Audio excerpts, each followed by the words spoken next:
What is going on, everyone? This is Jim, JCRC. I am back. Just a quick little update. Sorry for my few-day hiatus here. Had a lot of work to do, so been off the videos here. So just doing a little quick update. I still got a pile of work to do, so I'm going to try to keep this quick and short here. Last thing on the WL toys, we were working on it, and the rear wheels were too narrow. They are sucked in a little bit too far because I put a different rear axle on it, and the rear axle is narrower. So my front wheels stick out quite a bit farther than my back tires, and that is creating an issue. I actually did take it out to the lake, and I did give it a little run. It didn't do too bad, except the rear axle width came into play when it was in the water. It was just uneven.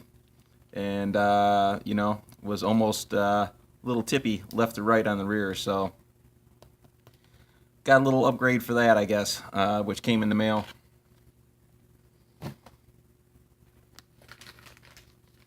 And that would be these guys right here,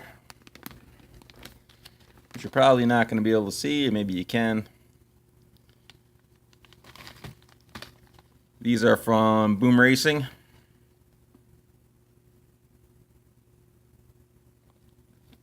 And I thought it was a 12 millimeter wheel spacer, but apparently they have them mislabeled because it actually is a, I don't know if the camera's going to focus on it, but that is a 20 millimeter wheel spacer.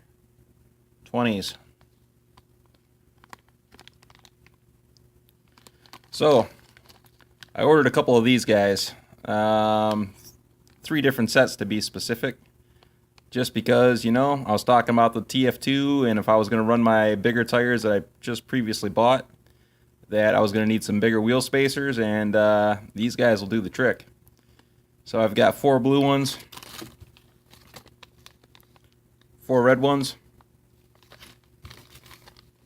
and 4 black ones, all 20 millimeters. So I'm going to go ahead and attach a couple of these blue ones, I think, which are meant for the WL toys because they have blue wheels for it. So I'm gonna go ahead and throw a set of these on the back and see if I can get these rear tires pushed out a little bit farther. So bear with me for 1 minute here, and we'll slap this guy back together here. And man, I gotta tell you, the more parts I collect, the more space I don't have.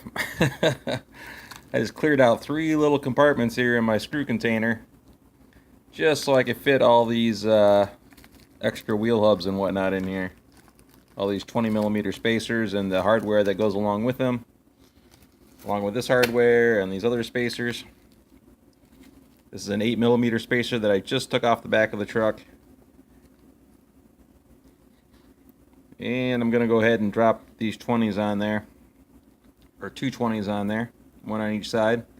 So give me 1 minute here. Just kind of getting this toolbox somewhat straightened out, or the screw box. So 1 more second here, and we'll get these 20 mils put on the truck, and hopefully that thing will be all good to go. And I guess I should add, once I put this 20 millimeter spacer on there, that basically just slides over the shaft. There's a couple of set screws that you put in on either end. Oops, wrong end. Alright, so this is the part that connects up to the axle where the little cross pin goes through. There's one hole for a set screw. There's another hole for a set screw on the other side, or grub screw. So you slide that onto the axle shaft, tighten down the 2 set screws on either side. Just snug them down. You don't want to over tighten these guys. And then the thread for your axle is concealed inside this hub, so there's like no way to get to it, right? But that's when these guys come in handy. This actually slips right inside here through your wheel. So you put your wheel on and then put this on and tighten this down, and that is how you attach your wheels or fasten your wheels onto these new hubs. Just FYI. And just more FYI, this is all the hardware from the 3 3 sets of hubs combined. Bunch of small screws, set screws, aluminum washers, a couple lock washers in there. Just a big old bag of hardware there. So, you know, parts just keep adding up. I'm definitely going to have to upgrade on my tackle box / toolbox. That guy is extremely overloaded right at the moment. I can barely get it closed. So it's getting time that I'm going to have to upgrade to a bigger tackle box, I believe. And like I said, my little parts boxes are pretty full here, so definitely need to upgrade here pretty quick. And just like that, she is all back together. They are not exact as far as width from front to back. The front is still just a pinch wider. Just a pinch. Not by much, but just a pinch.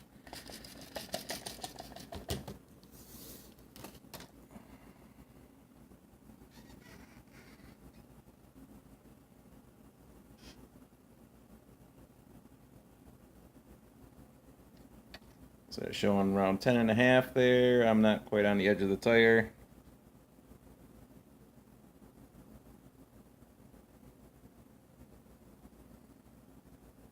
Hold on. Let me center this a little bit better.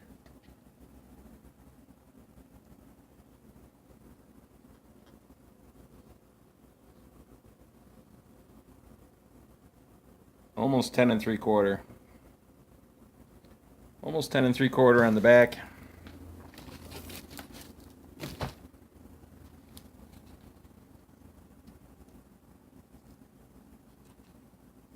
It's kind of hard with the paddle tires here, trying to get this tape measure to sit on the side of the tire and be accurate at the same time.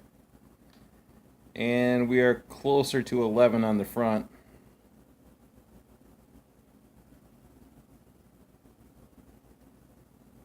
Yeah, pretty close.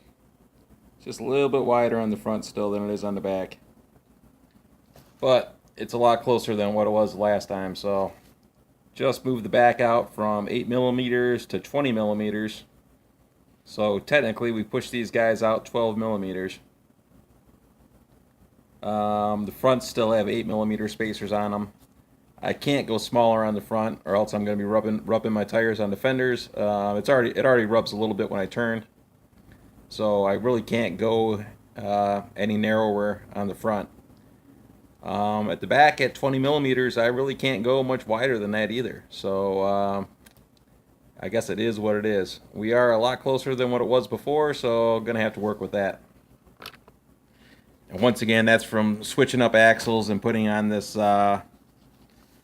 center rear axle off of an RC 4-wheel drive 6x6 with the boat prop on the back. So we shall see how this plays out. But we can fire it up one time, I guess, just for craps and giggles and get everything in motion. But still need to float test it again.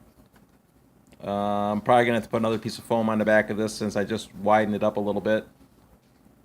So still some tweaking to do here.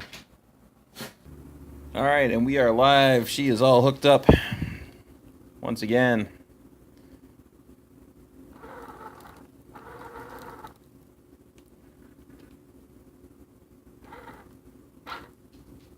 And the prop is spinning in the right direction.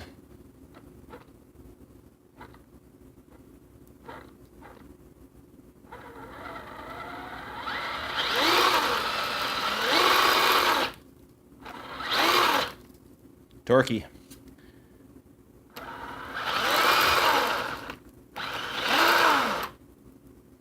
We shall see when we get her on the water. And if you're attempting to build something like this, you definitely want to spin everything around before you bolt it up, because if you flip this axle upside down or spin it around the other way so the prop is on the other side and you put the drive shaft on this side, once you do hook everything up, the prop will end up spinning backwards.